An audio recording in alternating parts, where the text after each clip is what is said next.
Yes, thank you, sir. So these are two concepts we have learned here. What is the district export hub, which is all over India. Every district government is applying actually, and the e-commerce. This is one of the thing we know that. But from this, I think foreign trade policy they have initiated. Yes, sir. E-commerce export is in the foreign trade policy. So earlier it was a e-commerce. People are used to say that it is I have sending through Amazon through online portal. So it means you are exporting. But it is considered from current foreign trade policy that okay it is called as a export and import of that. So now you can continue with that. And the one more thing is postal export also. It is launched from the current foreign trade policy. So every district of India you can send your shipments or consignments in the small value also from the district postal offices. So this is actually new thing for all of us. Considering the challenges, one of the thing, if I tell you that being an agri exporter also, the capital is one of the challenge. So not every person can implement, like utilize that, have the capacity. So how you can overcome by applying these type of things also, go through the e-commerce, go through the district export also, and go the other initiatives also. So thank you so much, sir, for that. And to Mr. Dahipurdule, sir, what is the role of FSI in the food of export and import, if we can say, like what need to be take care while doing that consignments of the products? Yeah, before that, let me cover a portion which is left pertaining to first question. Apart from government bodies, that is promotional and regulatory we have seen, there are a number of associations and chambers which are meant for this purpose. So kindly see in your area which are such bodies. And there are online platforms also. Neremac is one for Northeastern, where my work has been last 3 years. So they are helping northeastern states to sell their produce online. So if you get onto that, you can easily buy whatever you want from northeastern states sitting here in Mumbai. Apart from that, there are pan-India online platform, and one such platform has been designed by none other than IIT Mumbai. You require firstly DGFT code, then you apply on FSSAI site for export as a category of license. Now let me briefly cover, there are two types of licenses. One is state license, secondly central license. What happens, people used to apply on wrong portal and then they used to wait. So in 2020, we modified that system to present FOSCOS, where everything is in drop-down format. So your application will go to regional office as an exporter. There are 4 regional offices in India, in 4 metros, with their branch offices in their geographical territories.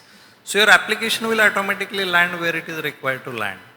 Now when you are claiming to be exporter, it is very important for you to decide what kind of commodities you want to export. Based on that, your regulatory approval should be in place. So this is as far as the differentiation between central and state licenses. In central licenses, that being a sensitive and a bigger important segment, there are other businesses also, like nutraceutical, 100% we moved from state to center. So you have to have central license only. E-commerce is in central license. All businesses more than 20 CR, export, import, interstate. So these are categories, and all businesses where central government is party. So all premier education institute and all those factories, ordnance factory board, everything will be in central license. So that is about the regulatory requirement in a very, very broad way. Thank you so much. Yes, thank you so much, sir. I just want to ask, as a being experienced person in the field of like whatever you have done and given the contribution to the international business and the food agri sector, so what is the advice you can give to the audience, those who are emerging, those who are existing, and those who are the growing? So both of you, please. When I was listening to DGFT on 31st of March 2023, he spoke about the numbers. And it was very interesting for me to note. Simultaneously, it was very shocking for me to note. So first he said that there are roughly 18 lakh import-export codes in India. In other words, 18 lakh entities export from India, which include proprietor partnership firms, private limited companies, public limited companies, cooperative societies and trusts put together. And then second sentence he said, but the active are only 6 lakhs. Now think of, For a country of a population of 141 crores, only 6 lakhs exporters. So one thing I'm very passionate, equally as Sushma is, first thing we must take the step, go ahead, start exporting. There's one more reason why people do not, and that is a reason for little laughter. Most of our Bollywood films, import-export business is that of a villain. You look at last 35 years and you will find who is the hero. Hero is a person from department chasing you, and who is the person who is having helicopter and gold and whatnot. But what is his business? Import-export. So there is a tendency that one feels, or rather generic thinking, that okay, you are somebody who is not doing a legal activity. My request to you, we need to remove this nonsense thing. We have to establish this particular fact. And Sushma is a good example, I need not say more than that. That one can do this, particularly if you are thinking of district hub. It is possible from wherever you are. And my request to you is very simple.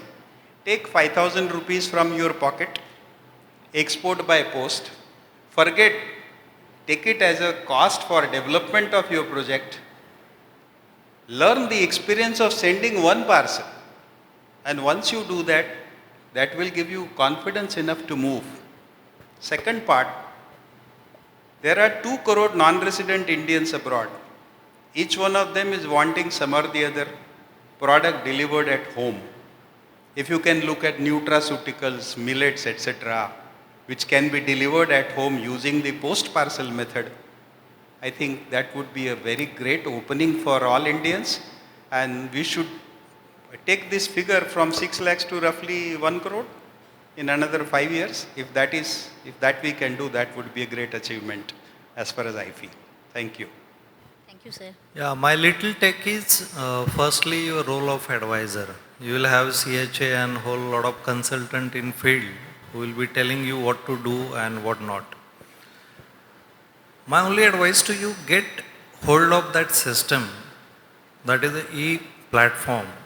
You should know your account, you should know your license, you should know your profile, you should know your consignment. Don't trust any advisor for advising you on a routine matter. The control should be with you as a businessman, and this is my first learning in FSSAI. Most of the traders were blissfully unaware where consignment is, what is happening. They know nothing except they have paid the money. So please get control.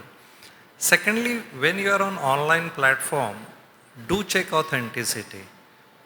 I get a call when I was regional director after 3 months, sir, we have applied for license, you are not yet issued. I said, which site you have applied? They applied on wrong site. Then when you are 100% exporter, there is a least cause to worry. But if you are doing export as well as domestic business, then you should comply FSSAI standards also, get your product checked, get your training of FOSTRAC done as applicable, and get your third party mandatory audits if you are in high risk business category. Due to short of time, I will not be able to cover much, but broadly saying, have your license correct, see what you are trading online, do some training and have your compliance in place, and success is yours. Thank you so much.